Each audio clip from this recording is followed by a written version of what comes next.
All right. Hey, welcome, folks. I want to make sure my camera's working. I want to make sure my sound is working. It looks like it's working. Do me a favor and let me know if there's a problem. If you don't see me or if you see my mouth doing this, but you're not getting any audio. So glad you could join me today. So, yes, we are here at the Thrive in 25 goal setting workshop. Here, let's go ahead and pull up that slide. We're at the workshop. I want to take a moment and hey, we got Christy. Christy, it's great to see you. Oh, I hope this is going to be great for all of us.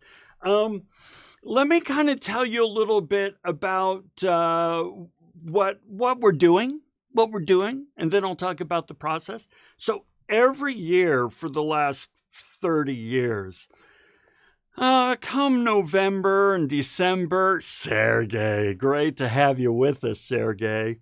Every November or December, I start thinking about what do I want to accomplish in the next year. Goal setting is really my jam. It's really how I am able to function and get things done. We all have our different crutches, and for me, it's goal setting. Hey, Valerie. Oh, awesome. But the thing about goal setting, and I think you guys know this, it is so easy to set a goal, but then totally forget about it, drop it, fail within the first 2 weeks, so on and so forth.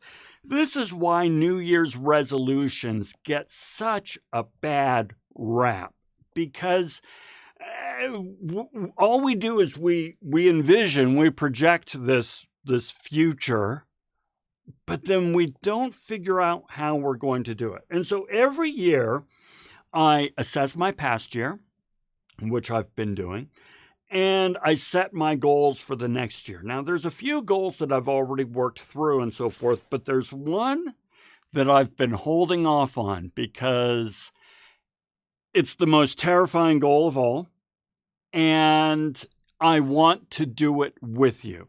So this today is going to be a proper workshop. We are going to start from beginning to end and sketch out a map on how we're going to get where we want to get, okay? So here's the process, all right? First of all, please take notes, because here's the thing. We're going to work through this workshop, but there's no way we're going to get everything done. We are going to take small little... Oh gosh, I need to turn those off. Let's pause those. It's going to pause for 10 minutes. We'll see what happens. Anyway, so take notes. Take notes along the way, because we're going to work through this. We're going to take breaks, 2-minute breaks every once in a while to kind of work through some processes. So take some notes there. 2 minutes won't be enough time. Just so you know, when we do our 2-minute pauses and so forth, it's not going to be enough time. But you will come back to this. It'll at least get you started. And then after the 2 minutes, I'm going to share my outcomes. I'm going to share what I put, because I haven't done this goal yet. And I would love it if you guys would share yours as well. Okay? So, with that, let's go ahead and get started. Part 1, defining your vision and your purpose. All right? Here's what we need to do. Hey, Panay, great to have you with us. Here's what we need to do. Remember, I started by saying most of the time we fail because we don't really set ourselves up for success. Well, we want to avoid that in 2025. We want to have a phenomenal year. So we need to take the time to figure out what we want to do, why it's important to us, what success looks like, and what could possibly get in our way, which will be many, right? So take notes through this, because then we're going to pause in a little bit and actually kind of work some of this stuff out. All right? So now, first thing, 2025 objective. What do you want to accomplish by the end of 2025? And you know what I'm going to do is I'm going to try something. I like trying things. So I'm going to pull up this, and I'm going to pull up this, and give me a moment.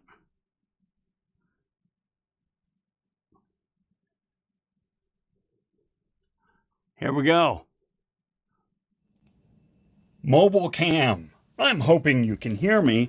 I'm going to show you. Where's the camera? Is it right there? It's right there. Okay. I'm going to actually show you what it is I want to accomplish in 2025. So we are going to come down here, and we are going to take a look at coming into my garage.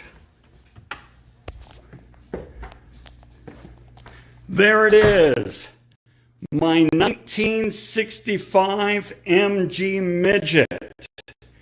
This thing has been sitting in my garage in absolute parts, all torn out, all torn up, and so forth, for the last 15 years. And you know what?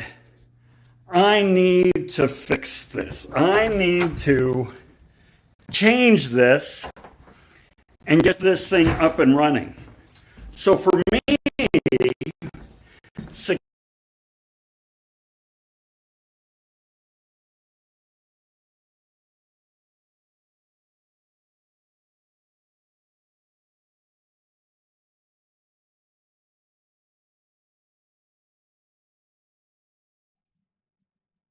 my goal, I'm back, is by September. So, yeah, I froze. I was so nervous. I froze. Now the technology froze. But that's okay. I like experimenting with technology. Okay, so that's the car. And that's going to be my objective, to get this thing up and running, okay? Hey, Nash! Great to see ya. So, I want you to think about your objective, high level. We're going to get to the details. Don't worry, we're going to get to the details. But I want you to think high level for a moment, all right? So, now we got to think about why. Why is this important to you? All right, why do you want to do this? Because, guys, here's the deal. As it says here, accomplishing this goal will take hard work, discipline, the ability to bounce back from failure, no small amount of time, energy, money, and other resources. Why is all of this worth it? Now, we really need to take the time to figure this out. And don't worry, we're going to have time. We're going to pause and so forth. Because, yeah, when we run into challenges, when we run into obstacles, when we are short on motivation, this why is going to be really important to us. So we need to think that through. Don't worry, we will take time to do that. I also am going to ask you to envision your outcome. What does success look like? What if somebody is observing you being successful? If you can stand back and see your success, what does your success look like? And how do you feel? When we take a moment here in a little bit, write down how you will feel when you are successful. What does success look like? And what does it feel like to be successful? But now, we also need to recognize that, as I said before, we often resist setting goals.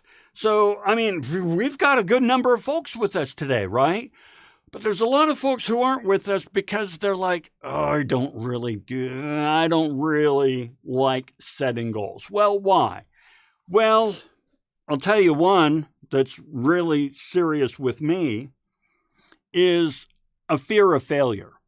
I mean, really, that's a serious one with me. Setting goals and then failing to reach them, that really stings. There's been many times where I have set very aggressive goals and shown the whole world this goal and then failed, much as I'm doing right now with my MG Midget. So that is a really hard thing. Jot that one down if that's real for you.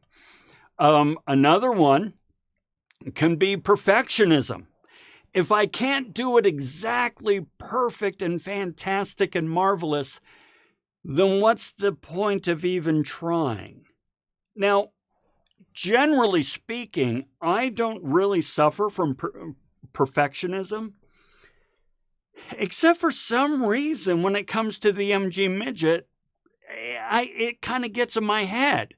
You know, like, okay, earlier my phone camera freezed on me. I don't care. I'm fine. It doesn't matter. You guys know me. We're friends. We get each other. I'm fine. So perfectionism isn't bothering me. But with the car, for some reason, it does. Valerie says, do you recommend setting multiple goals toward one big goal or setting many big goals? We're going to talk about that. I recommend setting one big goal and then lots of milestones to reach that goal. We're going to talk about that. I recommend that for this exercise, Valerie, we think about one big goal. One big goal, okay? And then we're going to set milestone goals to reach that one. So for this exercise, put that in your head. Okay. Sometimes they're overwhelming. My MG Midget is totally overwhelming to me. I tore it apart in kind of a fit of excitement. And then I look at it and I'm like, I don't even know where to start. It's really overwhelming to me. Maybe that slows us up. Self-doubt. Are you affected by self-doubt when it comes to your goals? I am. I know nothing about working on cars. I know nothing.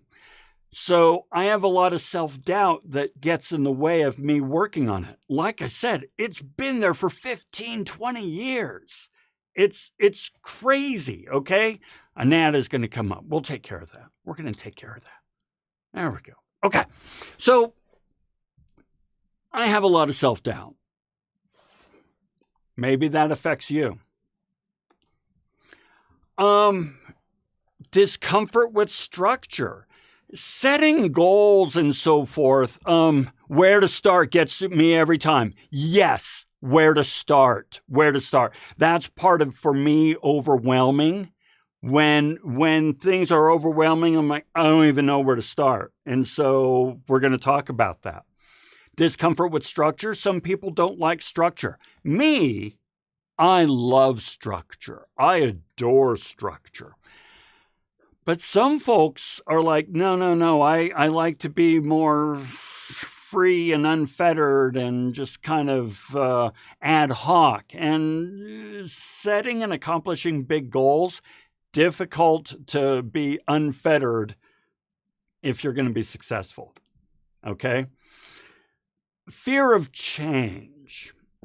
Okay, this one doesn't affect me when it comes to my MG Midget, but it affects me when it comes to some other goals that I have. Goals often mean change, and change can be intimidating if someone feels comfortable with the status quo or worried about losing familiar routines and so forth. I know a lot of you are students. I know a lot of people who don't want to start school because, well, fear of change. I have to mess up my schedule. I have to commit myself to do these things. I don't know what kind of future it's going to lead me to. I'd rather stay in my current bubble than leave the bubble and go off into an uncertain future.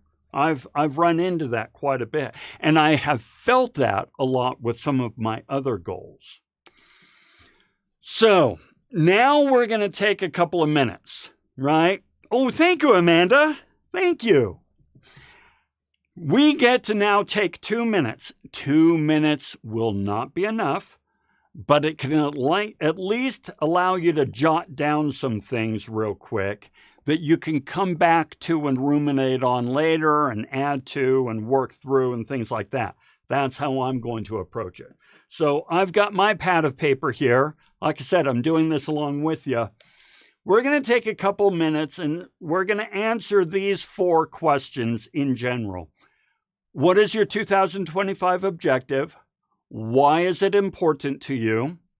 What will it look like if you are wildly successful? And what obstacles most threaten your success? So let's take a couple of minutes and work through these. And then I'm going to share mine. I would love it if you would share yours. All right, let's do this.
Okay, we are back.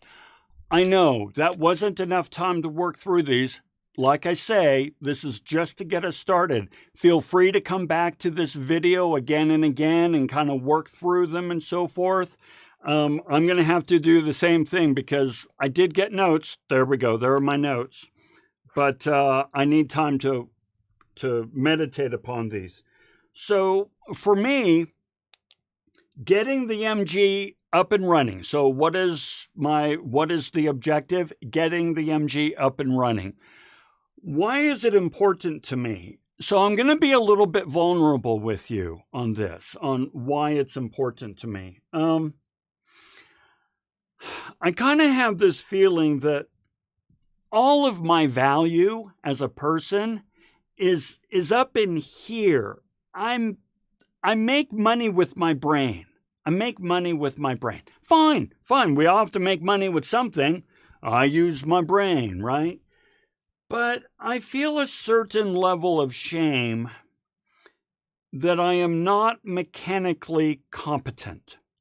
That, my father worked with his hands. He was in construction and all that sort of stuff. And I always lived my life thinking, I don't want to be like my father and work my ass off my whole life. So I want to sit around and do nothing and have soft hands. So I developed my brain. But a couple decades ago, I came to the realization that sitting around and having soft hands was not fulfilling to me completely, right? So I really want to do that. I love to learn. I love to explore. I love to develop new skills. So this is why it's important. If I'm wildly successful, what does it look like? I am driving the Alpine Loop in September 2025. That is wildly successful. And what's most likely to get in my way? Fear and fear. Where do I start? Right? Just like EG said, right? Where do I start? And perfectionism. I have time. I can make time. Let me rephrase that. I can make time. I'll find the money. I can develop the skills. I'm good at that. But those are the things that are going to stop me. Fear, overwhelming, and protectionism. I'd love to see you share yours. If, as we go forward, you feel like kind of sharing your goals and so forth and what you're kind of thinking, I would love to see these. Okay, so add those as you will. Let's continue going forward. All right, part 2.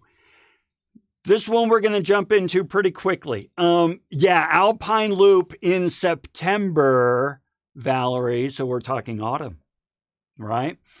Making the abstract specific with SMART objectives. What we need to do now is we need to take this objective that we just set and we need to make it SMART.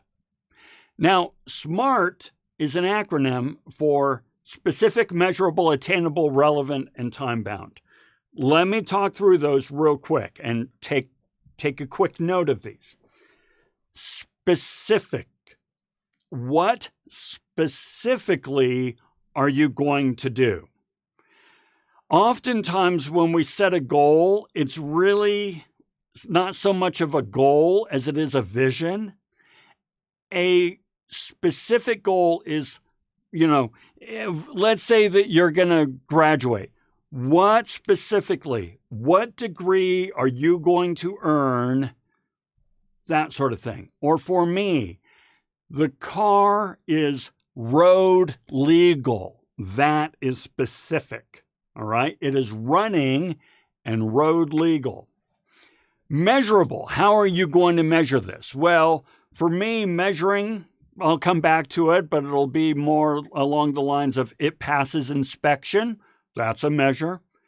Attainable. Make sure your goal is attainable.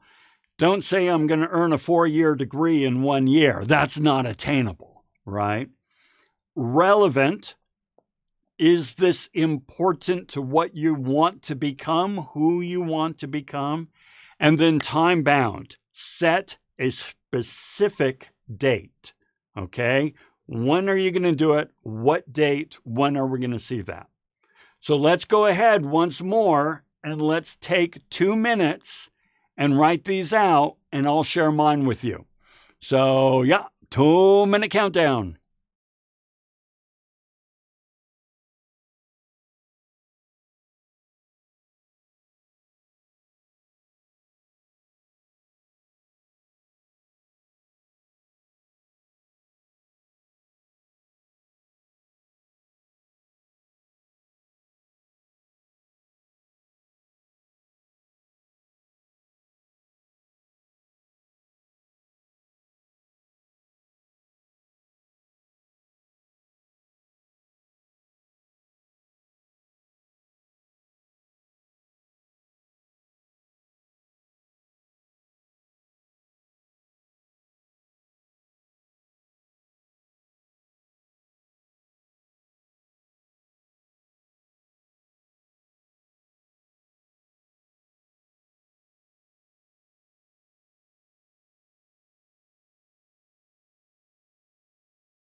Okay, I have my SMART objective here. So let me read through this.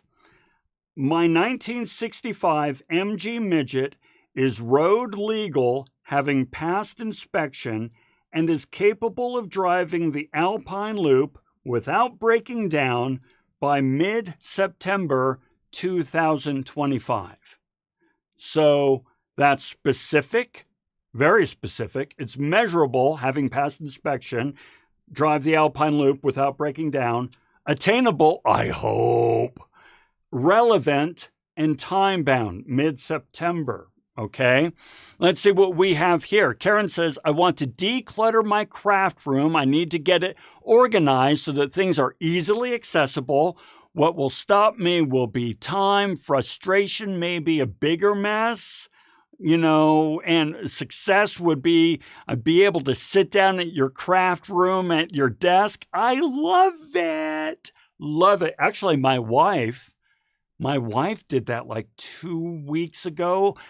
She's not done, but she's made really, really, really good progress. So Karen, I get it. It's E. Gunter. Okay, I saw EG. Yeah, that's, I know you can't see it. It doesn't matter. It's my writing. But that's my goal. That is my SMART objective. Okay, let's keep going. So now, Valerie, this goes to the question that you were asking before. Multiple goals or one big goal, so on and so forth. Here's how it works. We have our big goal, okay? Karen is going to be doing her craft room, organizing that. That is no small feat, people. I'm going to be getting my MG Midget up and running. Valerie, you want to become a runner, going to run a mile without stopping under 10 minutes. By October 2025, want to run around Sugar House, Liberty Park freely. Oh my gosh, I love it. As a former runner, it's a different goal, different conversation. We'll talk, right? I get it. I really get it.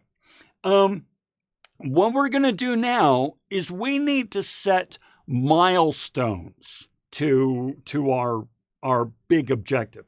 So think about milestones as smaller objectives that compound and get us to where we're going. So for example, if you're driving, say, okay, my wife and I, we like to drive to Las Vegas. We kind of have a Las Vegas thing, right?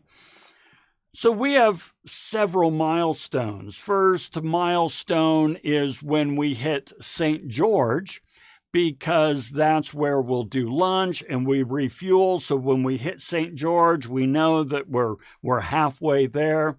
Another milestone is when you hit the border of Nevada. That's kind of a big deal. And then, so as you go along, milestone literally is back in the Roman roads, I think. This might be apocryphal, but on the Roman roads, they would have these millstones that would mark miles or destination and so on and so forth. So we do the same thing when we're driving. You're looking on a map, you're reaching many smaller destinations for your larger destination. By the way, Sergey wants to get in the University of Utah, continue his degree. Goal is to get GPA up. And things that can stop you, time constraints, certain classes and time constraints. Yes, I get it. You're so right. You're so right. So let's talk through our milestones. All right. To do this, I need to give you some definitions, okay? Most of the time when we think of a goal, we are thinking of an output goal, okay? So take a note of this. An output goal is things that we reach in the future, right? Explicitly stated, like an end state. So getting my MG Midget up and running is an output, an outcome. Think of output and outcome as the same thing, okay? The outcome of the work we do is the goal, okay? Well, thing is, this is lagging indicator, meaning the outcome happens after the work. Now, we've done some good work so far, guys. Setting a nice, smart objective and figuring out the things that could possibly get in your way. This is good, but it's still just envisioning a future state. It is an outcome. We won't know whether we're successful until that day arrives, right? September for me, October for Valerie, things like that. Okay. So that means we need to set smaller goals, these milestones. Milestones are smaller short-term objectives, output goals, that once completed result in successful accomplishment of the 2025 goals. So, for example, and we're going to work through these, we need to think of some smart objectives, let's say for 2 milestones. You might have more milestones leading up to your objective, but let's focus on 2, maybe 3. And they don't have to be totally smart yet. You can work through that. But for instance, one of my output goals, one of my milestones will be, I just want the engine running. You can't get the car driving around the Alpine Loop until the engine is running, right? So that will be one of my milestones, get the engine running. And then I'll work through other milestones as well. So what I want you to do, and we're going to do this for 2 minutes, think about your big goal, such as getting into the University of Utah, decluttering your workspace, your craft room, or becoming a runner. Think about your big goal and think of 2 or 3 milestones you need to reach to be able to do that. Okay? So let's go ahead and work through that for a couple of minutes, and then we'll talk through mine and yours, and we'll brainstorm them a little bit. Wrong button. I'm hitting the wrong button. Here's the right button.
Alrighty.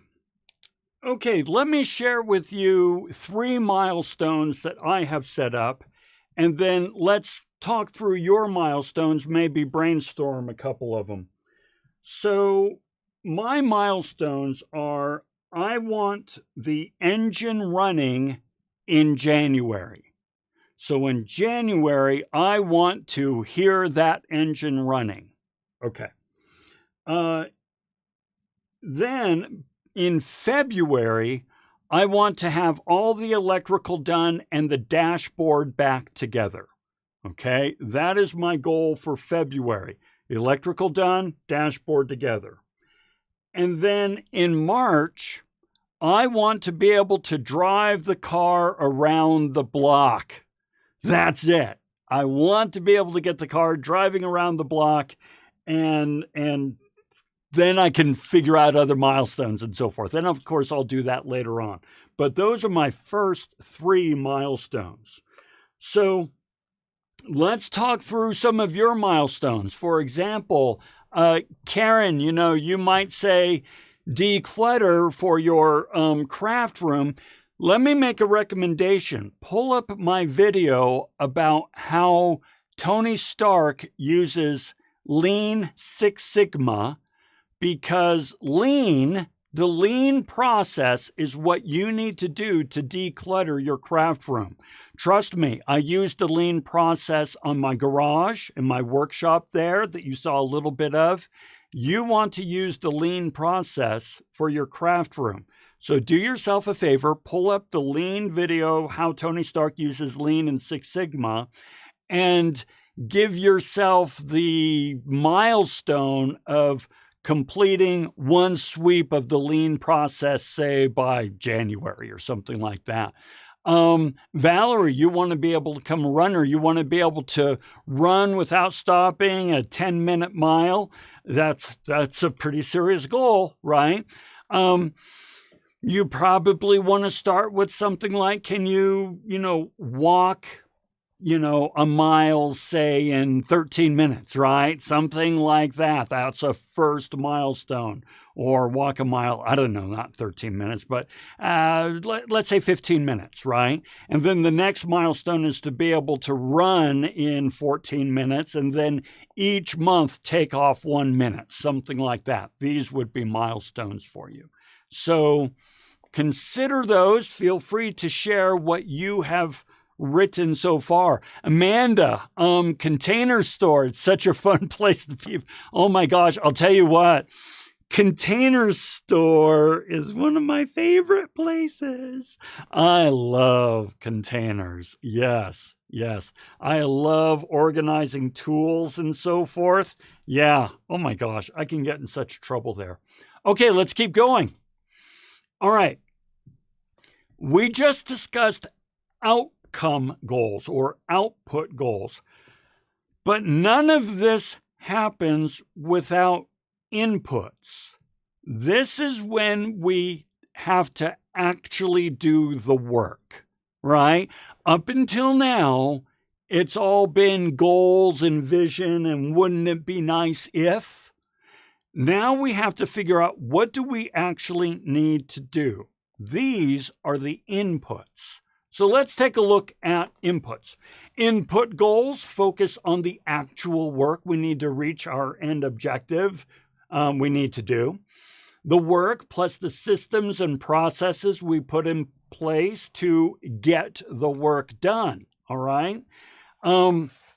These are leading indicators, meaning you can actually measure them as you do them. They are, if you're going to do like running, an input goal is going to be, I'm going to walk for 30 minutes 3 times a week. I'm going to take a 30-minute walk 3 times a week. That is an input, right? If it's going to be decluttering, we'll talk more about how to do these things and so forth, but I'm going to work in my shop, in my craft room for 10 minutes every day, just 10 minutes. We'll talk more about that. These are the inputs, okay? Now, here's the thing, and this is really more of a warning to myself because this is a problem I have. There's a difference between busy and productive. Make sure your inputs are actually getting you closer to your goal. Me, I love planning. I love planning. And I love the Container Store, Amanda. And I'll go to the Container Store and I'll buy all kinds of containers and I'll set up my shop so beautifully. And I love to spend time in my studio and fix things up and do things and organize things. That is just busy work that I use to avoid having to do the real work, the productive work. So make sure that the inputs that you get in place are actually moving you closer to your goal. Okay? So another 2 minutes. We're getting there, folks. But now the rubber meets the road. In my case, literally. I want you to think about what you are going to do, how often you're going to do it, and how much you are going to do it, that sort of thing. It all depends on the nature of your goal. So the actions will be different and the frequency will be different. The inputs will be different, but just kind of let these work in your head for a couple of minutes and then we'll come back and share them. All right, let's do this.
Okay, we are back. I want to call out Valerie's goal. It's excellent. This is a great input goal, all right?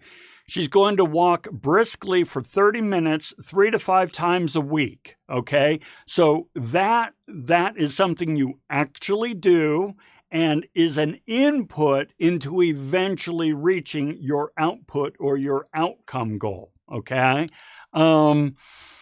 Let's see. And then Valerie goes on to say, afterwards, I'll be incorporating jogging and increasing the number of minutes I jog every time. Yes, 5 minutes straight is the goal. Eventually, that's a milestone.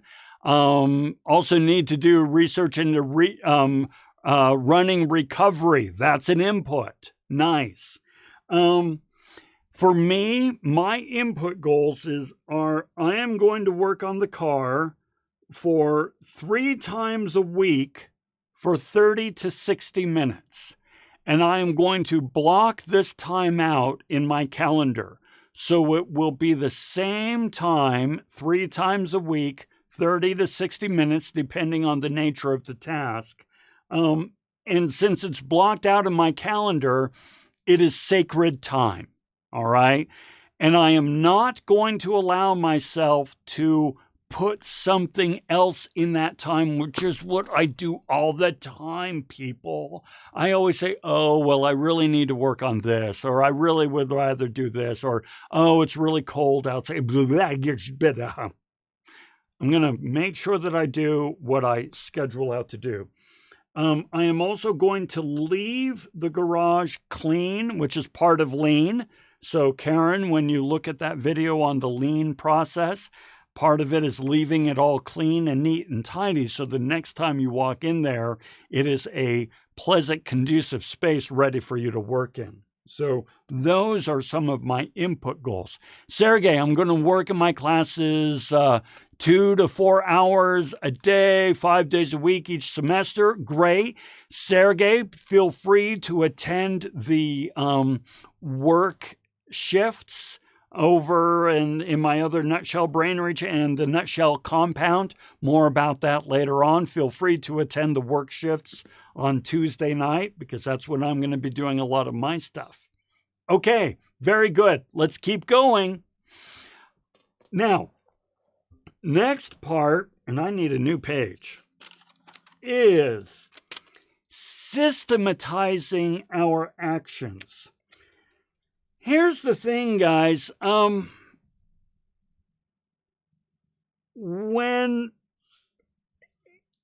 Think about some of your habits. You never have to think about scheduling time to do your habits. It's just part of your habit, right? Habits are a way of taking action on autopilot. We don't think about our habits, we just do them. And so we want to figure out how to make our inputs, our actions, habit, and to make them a regular part of our day-to-day mindset and actions. So let's talk about that.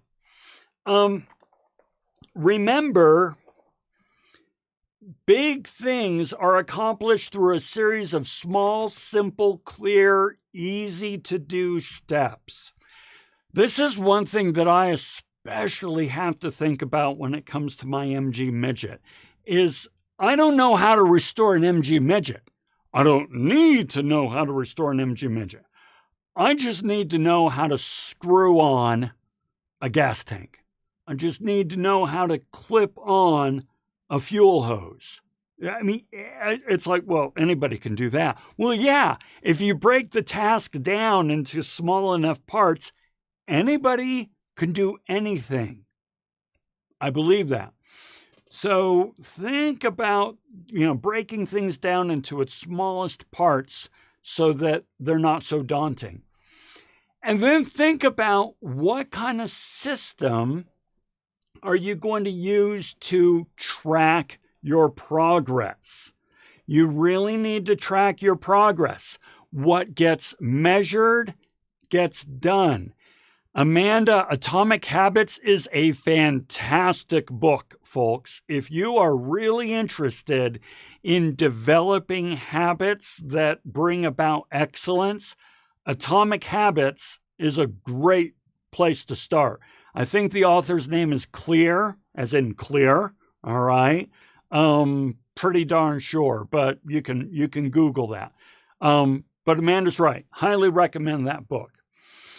So how are you going to track your progress? How are you going to track your goals? How are you going to kind of, reflect on your progress to keep going? Now, in the case, Valerie, of running, when I used to do Ironman events, I tracked everything in Excel. I had these really big, cool, badass Excel spreadsheets. I enjoyed doing those. And I tracked all of my progress in Excel. When I was doing weight loss, which I probably need to do again. Anyway, I just kept a journal. I kept a notebook of everything there. So I've used Excel, I've used Notebook. Today, these days, I use a combination of my online calendar and Notion. It's an app on the computer app, an app on the computer. It's an app you can use. It's also on phones that allows you to track things. And I don't have any of them with me. I should have brought them up with me. I have index cards that I use to track my progress on all my milestones and so forth. So there's any number of ways to do this, but I want you to take a couple minutes and jot down what you are going to use for your goals. I have not yet done this for the MG Midget, so I now am going to think about how am I going to track my progress with my MG Midget. So with that, oh, by the way, regular reviews. You want to review your progress every day. I like daily, definitely weekly, but I review my progress every day. Highly motivating. Okay, let's work through this. List the tracking tools you plan to use and when you will review your progress. Rocketbook has index cards. I'm going to have to look at that. Okay, we'll come back.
Okay, we are back. Yeah, I've never heard of Rocketbook before, so I need to take a look at that. And yeah, index cards, I'm really loving those. Okay, so what I'm going to use for the MG Midget is I'm going to continue to use Notion. Notion is a pretty nice little app that works well. The reason I'm going to use Notion is I want to be able to include lots of pictures and videos that are instructional. You know, I end up taking a lot of pictures of what I've done so I know how to put things back together. And I need to, YouTube is my favorite place in the world because I can get answers I need. And when I find a video that shows me what I need to do, I can put that in Notion. So a lot of that is going to be online. And then I'm going to map out my milestones, get it running, get this, that, and the other. And even the larger milestones have smaller milestones. So you remember one of my milestones is to get the engine running. Well, to get the engine running, I need fuel going to the engine. Well, to get fuel going to the carburetor. To get fuel going to the carburetor, I need the fuel pump working. To get the fuel pump working, I need the gas tank set. So these are smaller milestones that I can use to make each step really simple and really straightforward. So I'll be doing that. So to small tasks. Okay.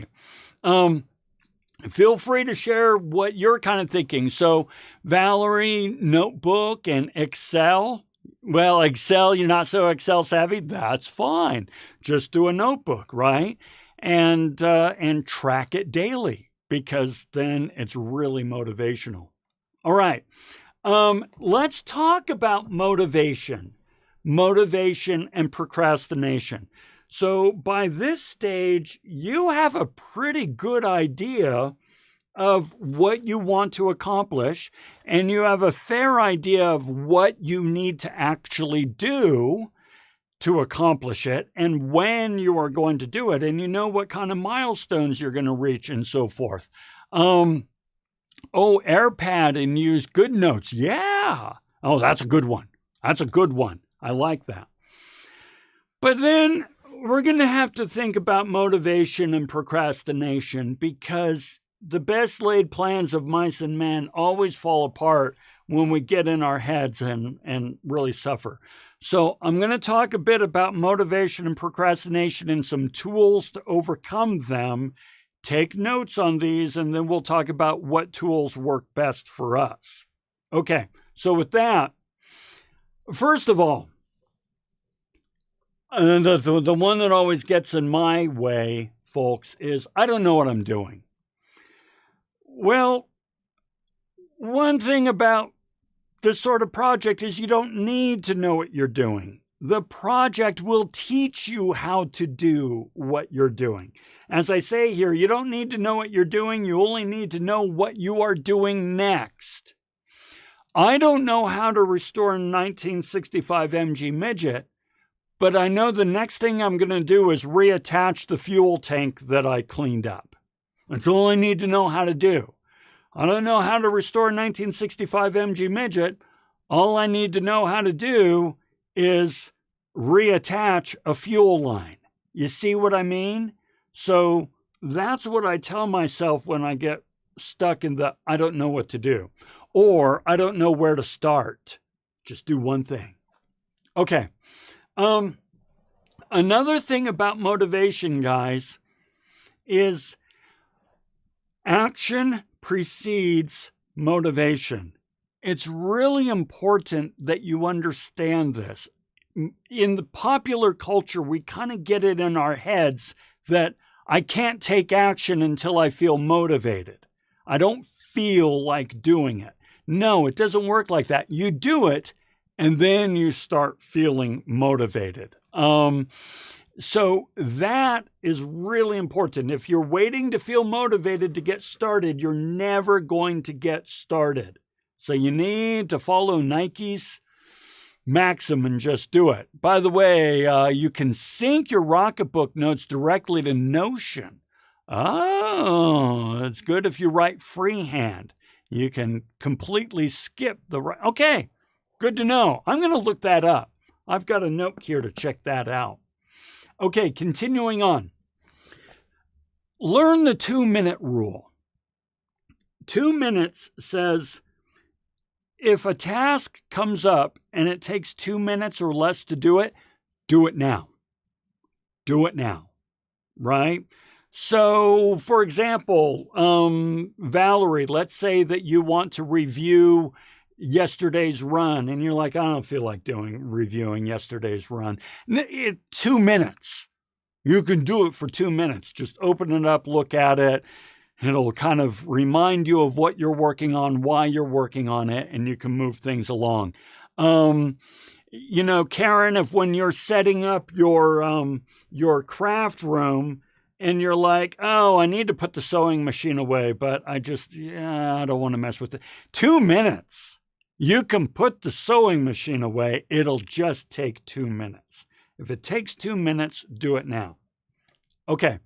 The next rule I really want you to embrace is the 10-minute rule. The 10-minute rule says this. If you don't feel like doing it, just do it for 10 minutes. That's all you need to tell yourself. I'm just going to do it for 10 minutes.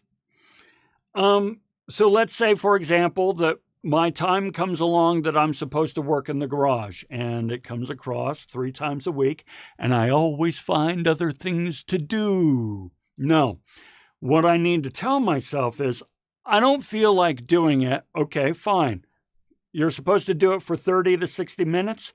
Just go out for 10 minutes. Work on it for 10 minutes. Okay.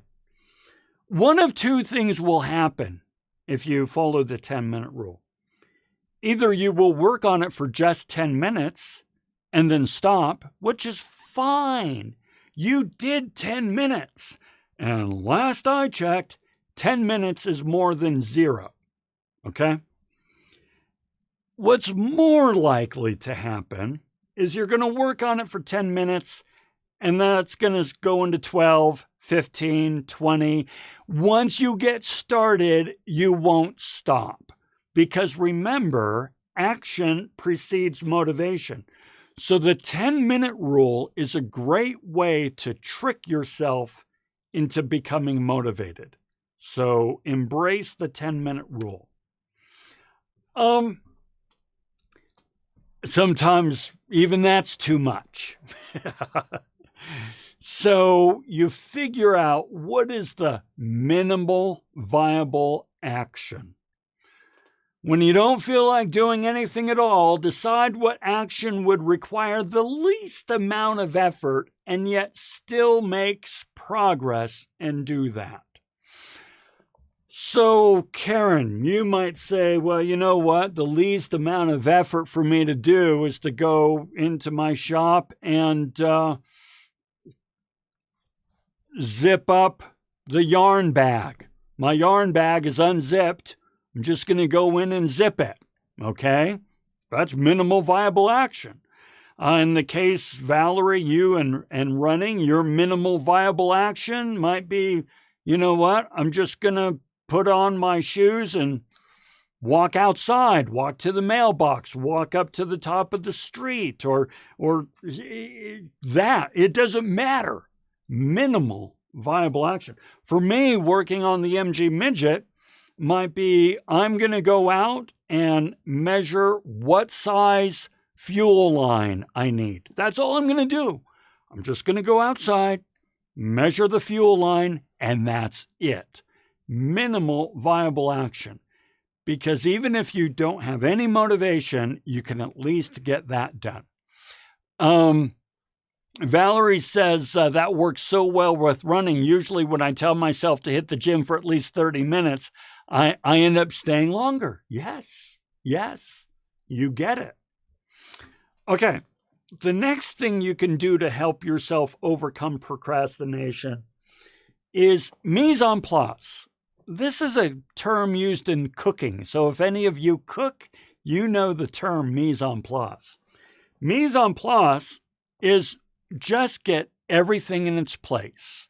Just what tools do you need? What shoes do you need? What clothing do you need? Just lay out what you need so that when it comes time to do the work, you just walk out there and it's ready to go. And that could be your minimal viable action. So let's say that I say, oh, I don't want to reinstall the fuel tank today. Okay, Lon, just go outside, mise en place the tools, just set them all out on the workbench, and that's it.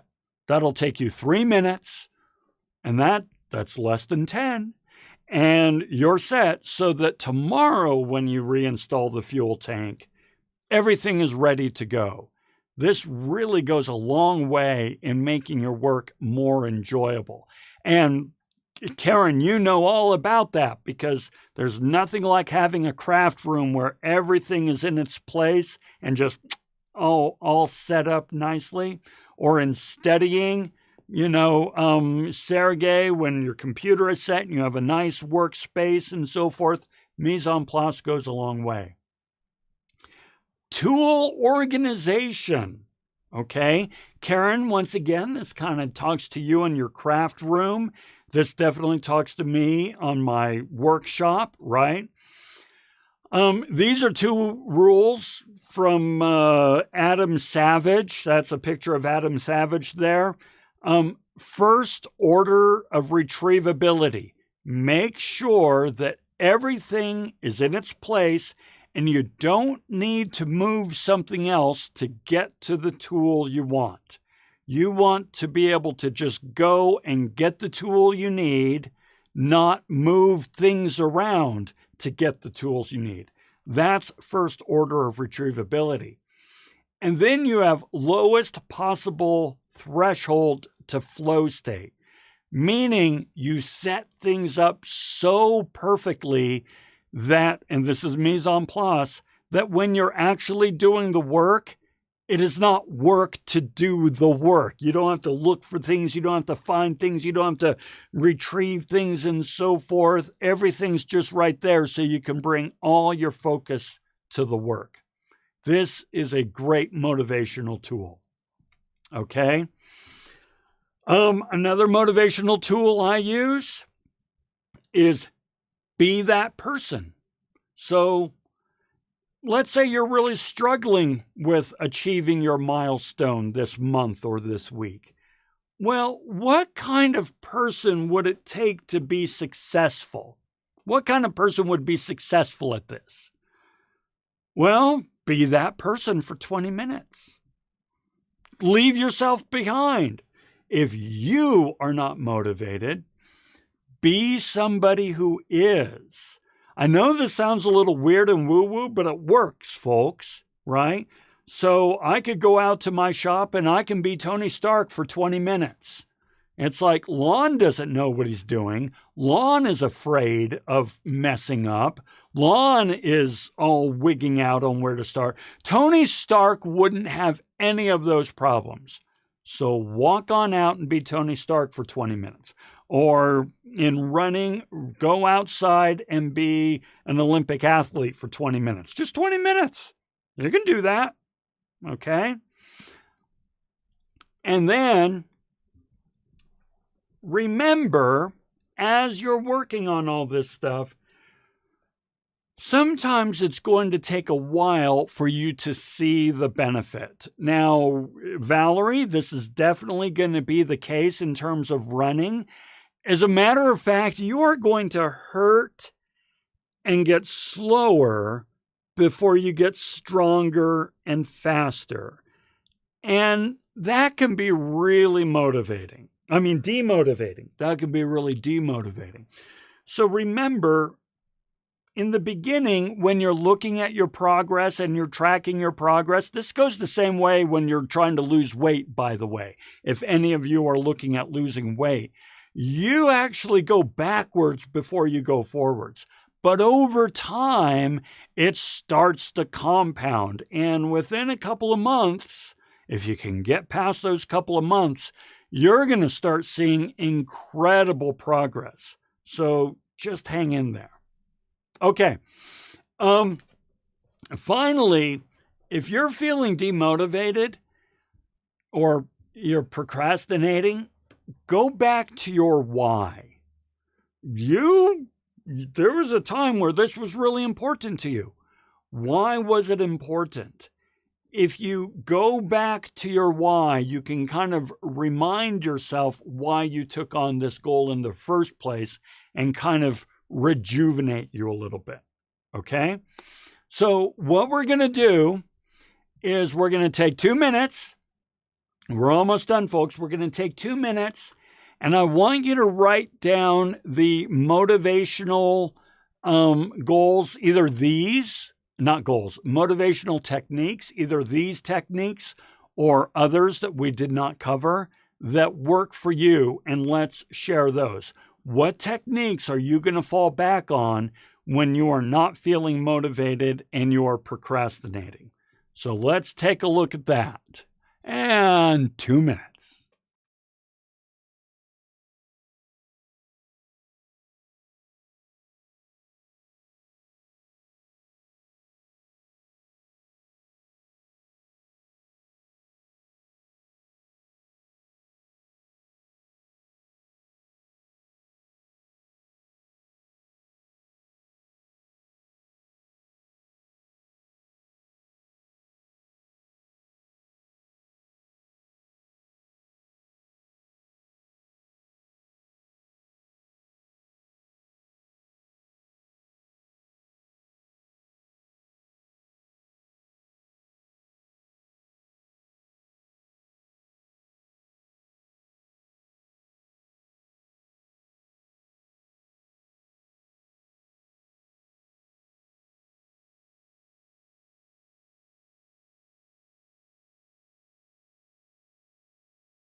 Alrighty.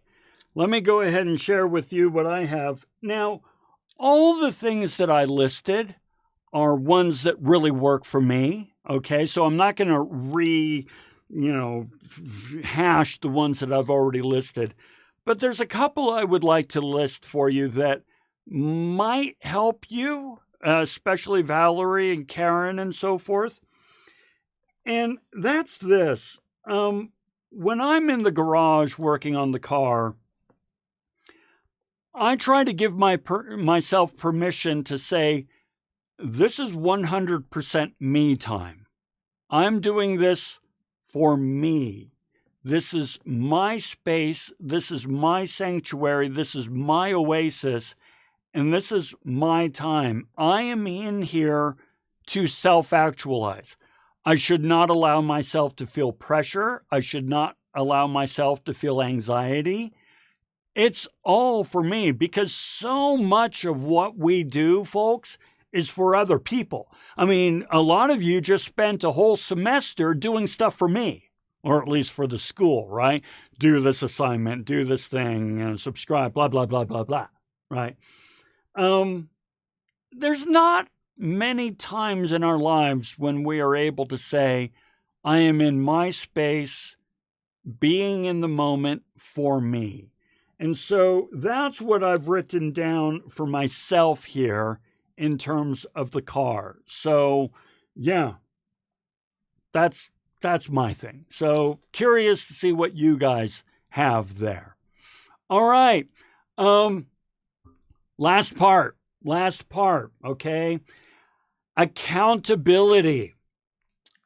Being accountable for our performance. So as much as we hate to be beholden to others for our work, we perform better when we are accountable for our performance.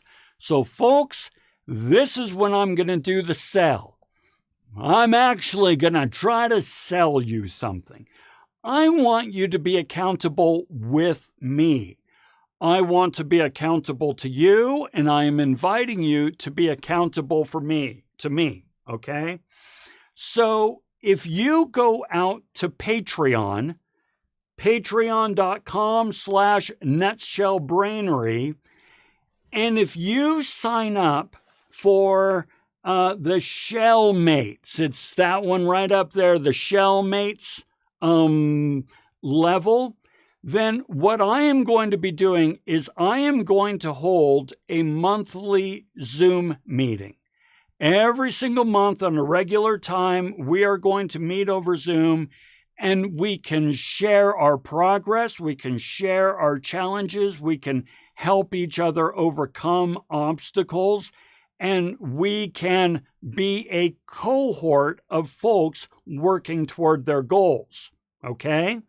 So now, if you sign up, I think the deal goes through January, because I want to give folks an opportunity to sign up.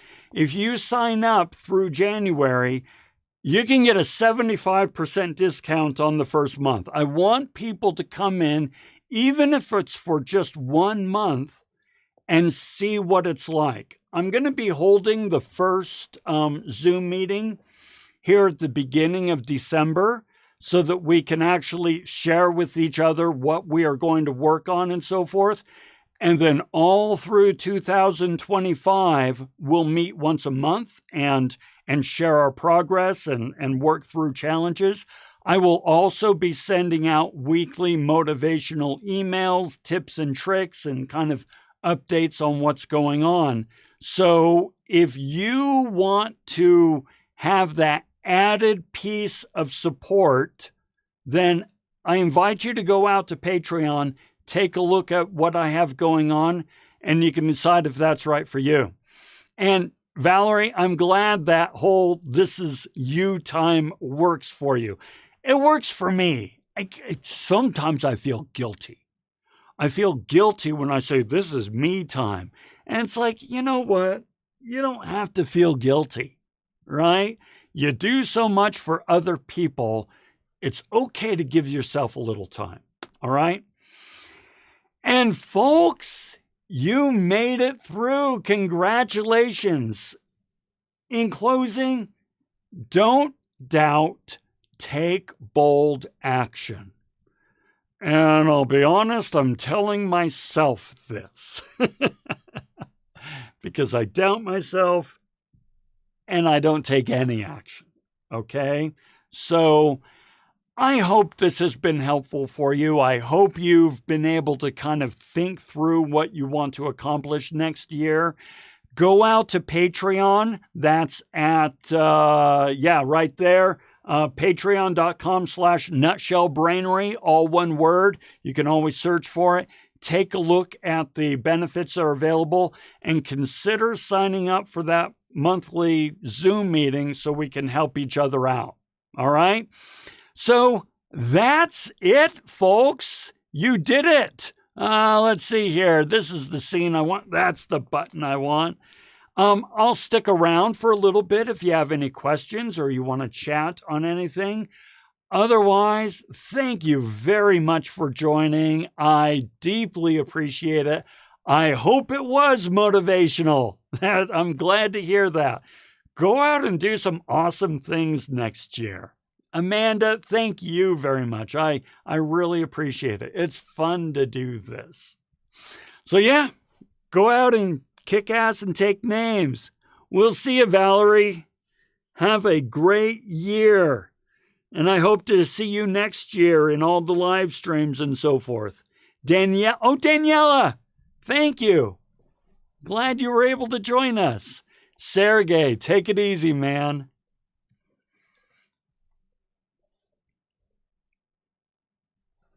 Now I got to take all my notes and figure out how to actually make this happen because now I'm motivated to do it. Go work on the car. Hey, Karen, thank you so much. I appreciate it. And good luck in your craft room. I love having special rooms. I have two. My wife has one big one. She has the biggest room in the house for her crafts and so forth. But I have two, this one and one downstairs. So it's all even.